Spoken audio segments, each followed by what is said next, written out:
మధురం మధురం నీ వాక్యం నా త్రోవకు దీపం నీ వాక్యం. యేసు నామములో మీకు శుభములు సమృద్ధిగా కలుగునుగాక. మధురం నీ వాక్యం అనే కార్యక్రమానికి స్వాగతం. 73 గ్రంథాల్లో యేసు అనే అంశం 17వ భాగంగా సామెతల గ్రంథంలో యేసు అనే అంశం ఈరోజు మనం ధ్యానించుకుందామండి. మధురం మధురం నీ వాక్యం నా త్రోవకు దీపం నీ వాక్యం. సామెతల గ్రంథాన్ని ధ్యానించుకోబోతున్నాం. అయితే ఇక్కడ సామెతల గ్రంథంలో యేసు ఏ విధంగా మనకి ప్రత్యక్షం అవుతారు అనంటే విజ్ఞానం అన్నమాట. యేసు ప్రభువే విజ్ఞానం. కొలొస్సీ 3:3లో పౌలు రాస్తాడు, దేవుని యొక్క వివేక విజ్ఞాన సంపదలు క్రీస్తునందు గుప్తమై ఉన్నాయి. దేవుని జ్ఞానం అంతా కూడా వివేకం విజ్ఞానము యేసుక్రీస్తులో పెట్టి యేసుక్రీస్తు ఈ లోకానికి దేవుని జ్ఞానంగా వచ్చాడు. ఆ యేసుక్రీస్తు మనలోనికి వస్తే మనం కూడా దేవుని జ్ఞానంగా ఉంటాం. ఆ జ్ఞానాన్ని పొందాలనే ఇదో ఈ బైబిల్ గ్రంథం అంతా కూడా దేవుని యొక్క జ్ఞాన గ్రంథం అండి. దేవుని ఆజ్ఞల గ్రంథం. బారూకు గ్రంథంలో మరి 4వ అధ్యాయంలో ఉంటుందన్నమాట. ఇది దేవుని ఆజ్ఞల గ్రంథము. ఈ ఆజ్ఞల వైపు మీ హృదయాల్ని మనసులని తిప్పి వీటిని పాటించి జీవాన్ని పొందండి. ఇది జీవ గ్రంథం, జీవాన్నిచ్చే గ్రంథం అన్నమాట. సో ఇప్పుడు మనం సామెతల గ్రంథానికి వచ్చినట్లయితే ఇందులో 31 అధ్యాయాలు ఉంటాయండి. గ్రంథకర్త ఎవరు అనంటే సొలొమోను రాజు. అయితే సొలొమోను రాజు మాత్రం రాసినవే కాకుండా ఇంకా వేరే వాళ్ళు రాసినవి కూడా ఇందులో మరి చేర్చబడ్డాయండి. లెమువేలు అని మస్సా రాజు. ఈ మస్సా ఎక్కడ ఉంది అనంటే నార్థన్ అరేబియాలో అన్నమాట. అలాగే సొలొమోన్ ట్రాన్స్లేటర్ ఆగూరు, ఆయన రాసినవి కూడా ఉన్నాయన్నమాట. ఆయన ముని సేజ్ అని చెప్తారు. ఇంకా తర్వాత మొదటి 9 అధ్యాయాలు అవి ప్రారంభ వచనాలు అన్నమాట. అంటే ఫోర్వర్డ్ లాగా. మరి అది క్రీస్తు పూర్వము 430లో ఎజ్రా రాసి ఉండొచ్చు అన్నమాట. 9, 10 నుంచి మనకి సొలొమోను రాజు కనబడతాడండి. 10 నుంచి దాదాపు 29 వరకు. అయితే మధ్యలో మళ్ళా కొన్ని అధ్యాయాలు 22వ అధ్యాయంలో 17 నుంచి 23, 24 ఐగుప్తు జ్ఞానులు రాస్తారు, కానీ కలెక్టెడ్ బై సొలొమోన్ అన్నమాట. సో అట్లా చూసినట్లయితే సొలొమోన్ రాజుతో పాటు ఇంకొక 4 రాసినవన్నమాట. ముందు 9 అధ్యాయాలు ఎజ్రా రాసి ఉండొచ్చు, ఎందుకంటే ఎజ్రాని గురించి మనం ధ్యానించుకున్నాము. పాత నిబంధనలోని 39 గ్రంథాలను ఒక గ్రంథంగా కూర్పు చేసినది, అంటే కంపైలేషన్ చేసింది ఎవరు అనంటే ఎజ్రా అని చెప్తారండి. వాళ్ళ బైబిల్ని తనక్ అని పిలుస్తారనమాట. సో ఇవన్నీ కూడా పోగు చేసి దాదాపు సొలొమోను రాజు పరిపాలన క్రీస్తు పూర్వం 971 నుంచి 31 వరకు, అంటే 40 సంవత్సరాలు అన్నమాట. సో సొలొమోన్ చెప్పిన ఆ సూక్తులన్నీ కూడా సామెతలు మరి 950లో పోగు చేసి పెట్టారండి కొన్ని అన్నమాట. ఇంకా కొన్ని 730 ఆ ప్రాంతంలో, అంటే 200 సంవత్సరాల తర్వాత హిజ్కియా రాజు కాలంలో ఆయన ఆస్థాన కవులు వాళ్ళు సేకరించి పెట్టారనమాట. చివరికి ఈ 39 పుస్తకాలు ఒక గ్రంథంగా వాళ్ళు కంపైలేషన్ చేసేటప్పుడు ఎజ్రా, నెహిమియా హెల్ప్ తోటి అన్నమాట. వీళ్ళిద్దరూ కలిసి చాలా గొప్ప పని చేశారండి. కంపైలేషన్ చేసేటప్పుడు 9 అధ్యాయాలు ఎజ్రా రాసి ఉండొచ్చు అన్నమాట. ఈ 9 అధ్యాయాలు ఎవరి గురించి ఉంటాయంటే 10 ఉపదేశాలండి, 10 మెసేజెస్ ఫర్ ద యూత్ అన్నమాట. అందువల్ల ఈ 10 మెసేజెస్ కూడా, కుమారా నీ తండ్రి బోధన ఆలకించు, నీ తల్లి యొక్క ఉపదేశాన్ని శ్రద్ధగా విను, వాళ్ళ ఉపదేశము నీ మెడలో హారంగా వేసుకోయ్యా, నీ హృదయంలో దాచుకో. వాళ్ళు చెప్పినవన్నీ కూడా అవి నీ జీవితాన్ని నడిపిస్తాయి. నీ జీవితానికి ఒక వెలుగుగా దీపంలాగా ఉంటాయి అని ఉంటుందన్నమాట 9 అధ్యాయాలు. ఆ తర్వాత 10 నుంచి సొలొమోన్ రాజు అనుకున్నాం కదండి. అయితే ఇప్పుడు ఏమి ఉంది ఇందులో? సొలొమోను 3000 సామెతలు 1005 కీర్తనలు రాశాడని రాజుల మొదటి గ్రంథంలో 4వ అధ్యాయం 32వ వచనంలో రాయబడి ఉంది. ఈ 3000 సామెతల్లో ఈ సామెతల గ్రంథంలో 800 సామెతలు మాత్రమే తీసుకోబడ్డాయండి. ఇంకా మిగతావి వీళ్ళవి అని చెప్పాను కదా. అయితే ముందుగా 9 ఎజ్రా రాసి ఉండొచ్చు అనమాట. ఈ 9 అధ్యాయాల్లో యవ్వనస్తులకి సందేశాలు కాబట్టి ప్రత్యేకంగా యవ్వనస్తుల కొరకు అన్నమాట. చాలా బాగుంటుందండి. అందులో ఈ ముఖ్యమైన వచనం కీవర్స్ ప్రతి ఒక్క గ్రంథానికి ఉంటుంది. ఈ కీవర్స్ ఏంటంటే సామెతలు 1:7 ఉంటుందండి. ఇదంతా ఎజ్రా రాసి ఉండొచ్చు అనమాట. ఏమని ఉంటుందంటే, దేవుని పట్ల భయభక్తులు చూపుటయే విజ్ఞానమునకు మొదటి మెట్టు. Fear of the lord is beginning of all wisdom. ఇప్పుడు మొదటి మెట్టు అంటే మరి చివరి మెట్టు కూడా ఉంటుంది కదండి. పరలోకానికి వెళ్ళాలి అని అంటే మొదటి మెట్టు ఏంటంటే దేవుని పట్ల భయభక్తులు చూపుట. భయము వేరు, భక్తి వేరు. భక్తి అంటే ఊరికే నోటితో ప్రార్థనలు చేయడం. భయం అంటే యాక్చువల్గా గౌరవించడం అండి. దేవుని గౌరవించడం అనేది దేవుని యొక్క వాక్యాన్ని పాటించడం, ఆయన ఆజ్ఞలు పాటించడం. ఇది చాలా ముఖ్యమైనది. అసలైన ఆరాధన దేవుని యొక్క ఆజ్ఞలు చదివి పాటించడమే. వినాలి, చదవాలి, పాటించాలన్నమాట. సో 1:7 ఉంటుంది. మరి ఎందుకు ఇవి ఉద్దేశం?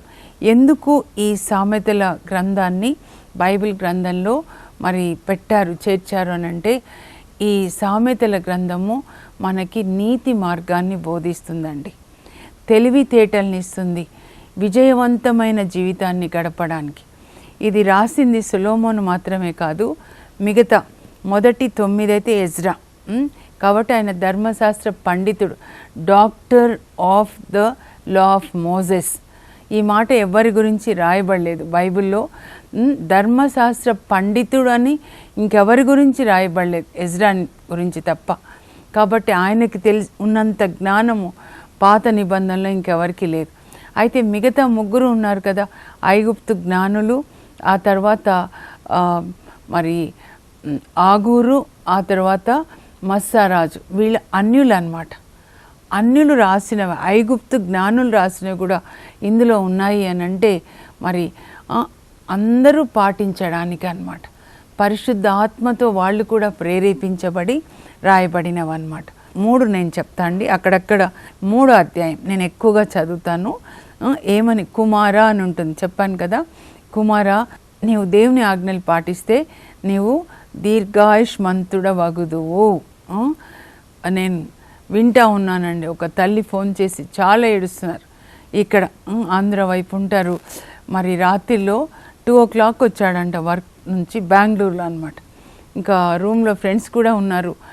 2 o'clockకి వర్క్ నుంచి వచ్చి పడుకోకుండా ఆ అబ్బాయికి ఏంటది ఆ స్కూటర్ 2 వీలర్ ఏముంటుందో రైడ్కి వెళ్తాడంటండి.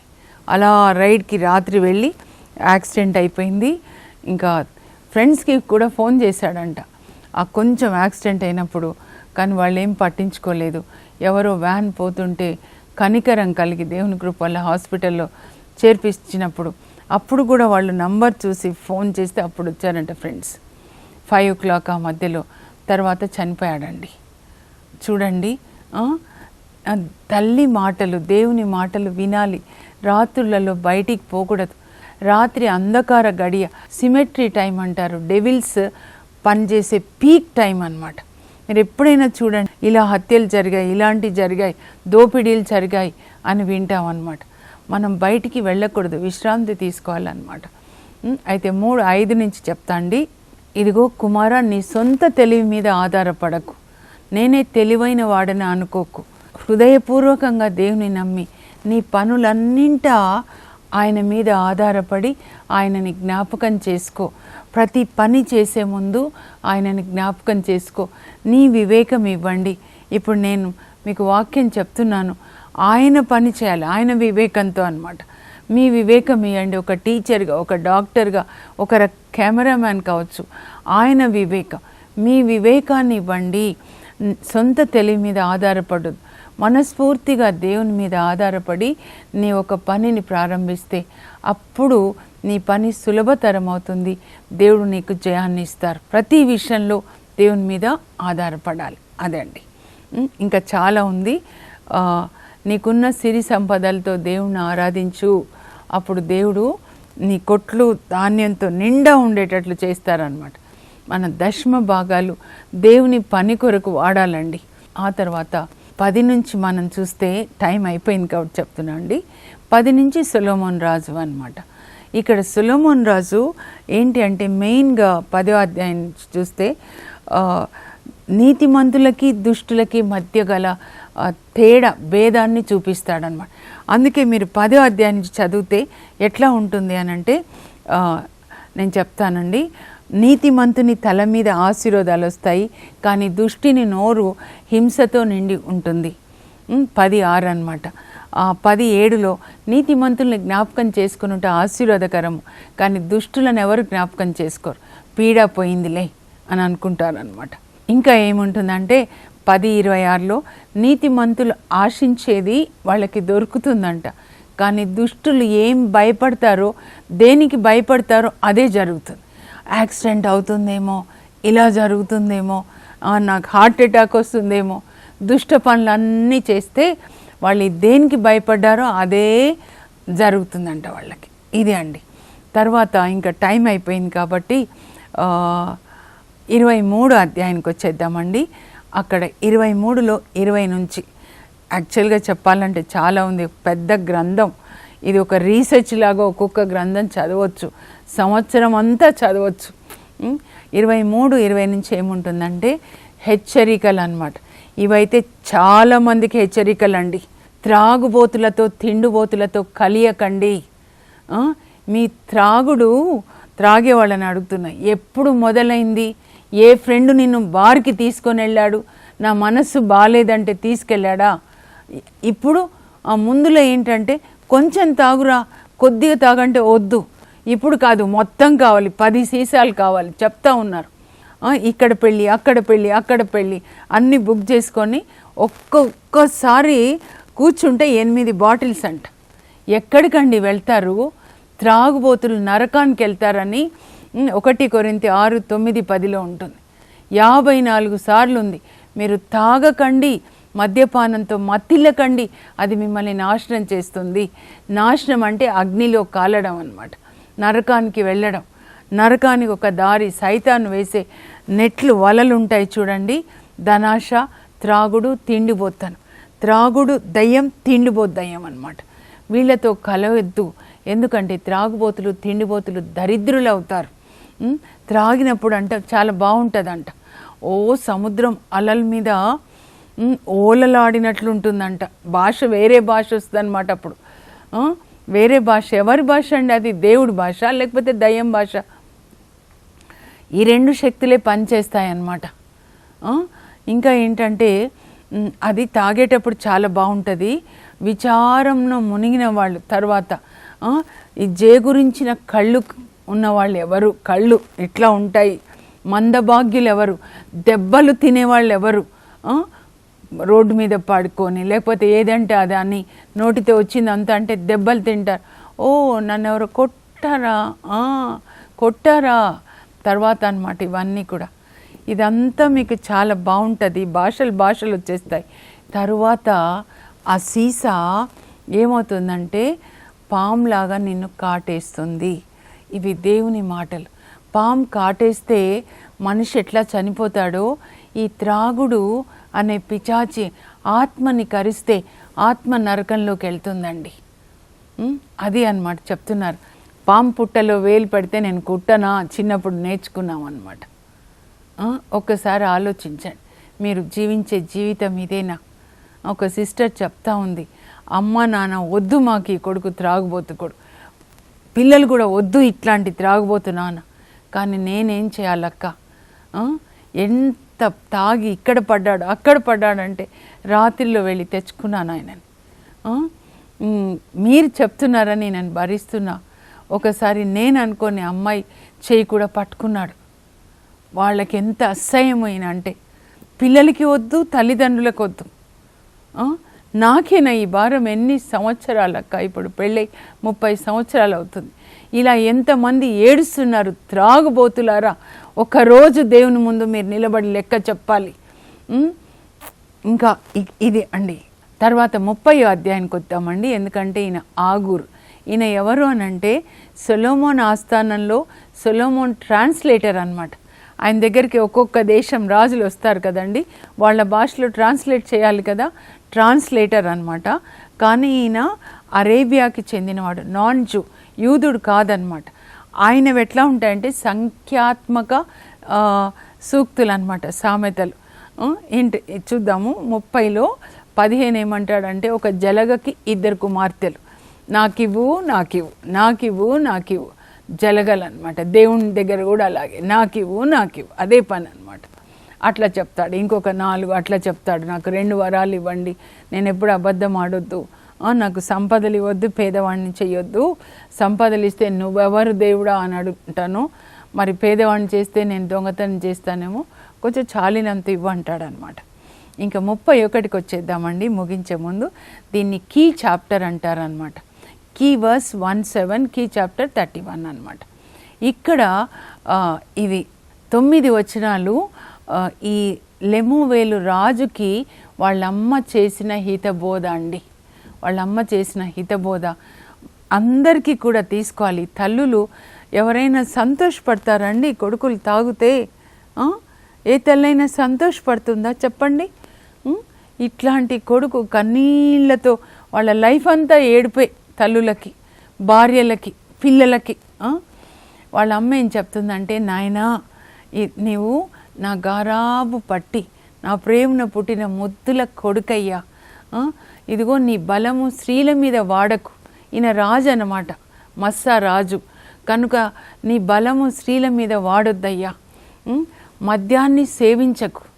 మగువలు మద్యము రాజులని నాశనం చేస్తారు. కాబట్టి వీళ్ళిద్దరికీ నువ్వు దూరంగా ఉండు, స్త్రీలకి దూరంగా ఉండు, మద్యానికి దూరంగా ఉండు. నువ్వు మద్యం తాగితే నువ్వు పేదల హక్కులు మర్చిపోతావు, ఎంతసేపు నీవనే ఉంటావు. కానీ ఇవి ప్రక్కన పెట్టి ఒక రాజుగా నీ ప్రజలని ఆదరించు, పేదల పట్ల నువ్వు కరుణ కలిగి ఉండు, న్యాయంగా తీర్పు తీర్చు, పేదల కష్టాల్లో వాళ్ళకి సహాయం చేయి, న్యాయాన్ని కాపాడు, పేదల్ని ఆదరించు అని తల్లి చక్కగా చెప్తుందండి. ఏ తల్లి చెప్తుందో ఎవరికో వింటున్న వాళ్ళకి, మీకే ఎవరికోసమో God is speaking to somebody. తర్వాత 10వ వచనం నుంచి 31 వరకు ఆదర్శ గృహిణి ఎలా ఉండాలి అని. ఇది చాలా ముఖ్యమైనదండి. ఒక భార్యగా, ఒక తల్లిగా, ఆ తర్వాత ఒక స్త్రీగా, తర్వాత ఒక పొరుగు ఆమెగా అన్నమాట. అన్నీ ఉంటాయి ఇందులో. ఆదర్శ గృహిణి ఎచ్చట లభిస్తుంది? ఆమె పగడంల కంటే విలువైనది. ఇందులో ఏముందండి? డెడ్. ఇందులో ఉంది దేవుని జీవం, దేవుడు ఇక్కడ ఉన్నారు. ఆమె పగడంల కంటే విలువైనది. ఆమె పెనిమిటి ఆమెను విశ్వసిస్తాడు. ఆమె జీవించున్నంత కాలము ఆమె భర్తకి మేలు చేస్తుంది, కీడు చేయదు. భార్య వేకునే లేచి ప్రార్థన చేసుకొని ఆమె కుటుంబానికి మంచి భోజనం పెడుతుంది, మేలైన వస్త్రాలు ధరిస్తుంది. తర్వాత ఆమె కష్టపడి పనిచేస్తుంది, ప్రొద్దునే లేచి, చేతులు చాలా బలంగా ఉంటాయన్నమాట. తర్వాత మేలైన వస్త్రాలు ధరిస్తుంది, మృదువుగా మాట్లాడుతుంది, మధురంగా మాట్లాడుతుంది, తీయగా సున్నితంగా మాట్లాడుతుంది, పేద సాధలకు దాన ధర్మాలు చేస్తుంది.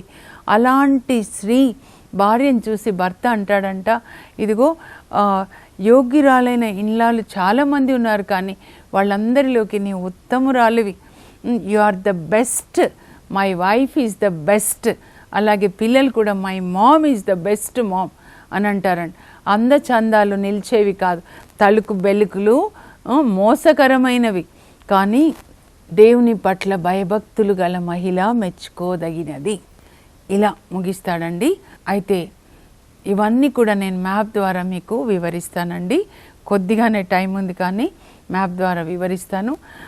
ముందుగా మ్యాప్ ద్వారా వివరించే ముందు కొన్ని పాయింట్స్ నేను చదువుతాను, మీరు రాసుకోనండి. సామెతల గ్రంథంలో 31 అధ్యాయాలు ఉన్నాయండి. ప్రారంభ వచనంలో ప్రోలోగ్ అంటారు. 1వ అధ్యాయం 1వ వచనం నుండి 9వ అధ్యాయం 18వ వచనం వరకు క్రీస్తుపూర్వం 430లో ఎజ్రా రాసి ఉండొచ్చు. ఎందుకంటే ఎజ్రా పాత నిబంధన గ్రంథాలన్నీ కూడా కూర్పు చేసి దానికి తనకని పేరు పెట్టారు. తర్వాత సొలొమోను సూక్తులు 10వ అధ్యాయం నుంచి వస్తాయండి. 10వ అధ్యాయం నుండి 22వ అధ్యాయము 16వ వచనం వరకు క్రీస్తుపూర్వం 950లో సొలొమోను సూక్తులని చెప్పాడు. తర్వాత 22:17 నుంచి 24:34 వరకు క్రీస్తుపూర్వం 1000 అప్పుడు ఐగుప్తు జ్ఞానులు చెప్పిన సూక్తులు. అయితే సొలొమోను రాజు వీటిని ప్రోగు చేశాడు, కలెక్ట్ చేశాడు. మరి సొలొమోను సూక్తులు మరలా 25 నుంచి 29 వరకు. అయితే ఇవి క్రీస్తుపూర్వం 700 అప్పుడు హిజ్కియా రాజు ఆస్థాన పండితులు పోగు చేస్తారండి. ఇంకా ఆగూరు సూక్తులు 30వ అధ్యాయంలో ఉంటాయండి. ఇవి కూడా మరి 950లో క్రీస్తుపూర్వం. ఈయన సొలొమోన్ యొక్క ట్రాన్స్లేటర్ అన్నమాట. కాబట్టి అదే టైంలో. నెక్స్ట్ లెమూవేలు మస్సా రాజు అండి, 31వ అధ్యాయం ఆయన రాస్తాడు. సామెతల గ్రంథము మరొక మారి చూద్దామండి. ప్రారంభ వచనాలు 9వ అధ్యాయం వరకు 10 నుండి సొలొమోను రాజు సూక్తులు. ఇది కూడా సొలొమోను రాజు సూక్తులే. అయితే హిజ్కియా రాజు ఆస్థాన పండితులు ప్రోగు చేస్తారు క్రీస్తుపూర్వం 700 అప్పుడు. తర్వాత ఆగురు సూక్తులు 30వ అధ్యాయం, మస్సా రాజు అయిన లెమూవేలు సూక్తులు 31వ అధ్యాయం అండి. మరి సామెతల ఉద్దేశము 1వ అధ్యాయంలో 1 నుంచి 7 వరకు రాయబడిందండి. తర్వాత 10వ అధ్యాయం నుంచి 15 వరకు చూస్తే దుష్టులకు నీతిమంతులకు మధ్య గల భేదాన్ని చూపే సామెతలు ఇందులో ఉంటాయి. తర్వాత 16 నుంచి 22 నీతిమంతుల్ని ప్రోత్సహించే సామెతలు. 23, 24 అధ్యాయాలు వివిధ పరిస్థితులకు సామెతలు. 25 నుంచి 29 ఇతరులతో మన సంబంధాలని తెలియజేసే సామెతలు, రిలేషన్స్ అన్నమాట. ఇంకా 30వ అధ్యాయంలో సామెతలు అన్నమాట. మస్సా నివాసి రాస్తాడండి. ఇక్కడ సంఖ్యాత్మక సూక్తులు, నంబర్స్ అన్నమాట. 31లో నాయకులకు 9 వరకు. తర్వాత వివేకవతి అయిన ఇల్లాలు, ఆదర్శ గృహిణి గురించి ఉంటుంది. ఇందులో ప్రత్యేకంగా యూత్ కొరకు 10 ఉపదేశాలు ఉంటాయండి. ఈ 10 కూడా కుమార అనే సంబోధనతో ప్రారంభం అవుతాయన్నమాట. 9 అధ్యాయాలు ఎజ్రా రాసినవి అన్నమాట. The primary duty of children is to obey their parents. బిడ్డల ప్రాథమిక బాధ్యత తల్లిదండ్రులకు విధేయించుట. సామెతల ఉద్దేశము వివేకమును విజ్ఞానంను ఆర్జించుటకు, ఉపదేశం పొందుటకు, నీతిగా జీవించుటకు, నీతితో జయ జీవితంను జీవించుటకు, అందరితో ప్రశాంతంగా జీవించుటకు వ్రాయబడినవి. సామెతల గ్రంథము సొలొమోను రాశాడు. సొలొమోను చెప్తూ ఉంటే మరి ఆగూర్ ఆయన ట్రాన్స్లేటరు ఇంకా కొంతమంది రాసి రికార్డ్ చేసి పెట్టారనమాట. అందులో ముఖ్యమైనవి ఏంటంటే, సోమరి నువ్వు ఎంతసేపు పడుకుంటావు, చీమల్ని చూసి బుద్ధి తెచ్చుకో అని ఉంటుందన్నమాట. అలాగే కొండెగాడు రహస్యములను వెల్లడి చేయను కనుక జాగ్రత్త అని ఉంటుంది. తర్వాత తాగుబోతులు దరిద్రులు అవుతారు, మూర్ఖులు మద్యంను మితిమీరి సేవింతురు, మద్యం అల్లరి పుట్టిస్తుంది అని చెప్పి ఇక్కడ మద్యం వల్ల వచ్చేటటువంటి శ్రమలండి చివరికి అది పాములాగా కరుస్తుంది అని చెప్పి. ఆ తర్వాత పాపంలను ఒప్పుకొనని వాడు బాగుపడడు, కానీ పాపాలని ఒప్పుకొని వానిని విడిచిపెట్టువాడు దేవుని దయ పొందుతాడని సామెతలు 28:13లో ఉంటుందండి. చాలా మంచి సామెత అన్నమాట. తర్వాత బాలుడు నడవలసిన త్రోవను వానికి నేర్పుము అని తల్లిదండ్రులకు చెప్తున్నారు సామెతలు 22:6. తర్వాత సంతోషం గల మనస్సు ఆరోగ్యాన్ని చేకూరుస్తుంది కనుక ఎల్లప్పుడూ సంతోషంగా ఉండండి అని సామెతలు 17:22. సామెతలు 15:1లో మృదువుగా మాట్లాడినచో కోపం చల్లారుతుంది కనుక మనం మృదువుగా మాట్లాడాలి అని సొలొమోన్ మనకి బోధిస్తున్నాడు. ఇప్పుడు మ్యాప్ ద్వారా కూడా చూశారు కదా. ప్రార్థన చేసుకుందాం. ఏం ప్రార్థన చేసుకుందాం? ప్రభా, ఈ వాక్యం ప్రకారం మేము జీవించాలి. పరలోక తండ్రి, మీరు ఇంత మంచి వాక్యాలు ఇచ్చారు. యేసు ప్రభువే మాకు వివేకము విజ్ఞానమైనాడు. ఆ జ్ఞానమంతా కూడా మా హృదయంలో దాచుకొని ప్రభా మేము వాక్యం ప్రకారం జీవించే కృపని, జయ జీవితాన్ని జీవించే కృపని, అందరితో ప్రశాంతంగా జీవించే కృప దయచేయండి. యేసు నామంలో అడుగుచున్నాం తండ్రి, ఆమేన్. ఈ వాక్యాలు మనకి జయ జీవితాన్ని జీవించడానికి, తెలివితేటలతో జీవించడానికి, అందరితో ప్రశాంతంగా ఉండడానికి సహాయపడతాయి. God bless you. Have a blessed day.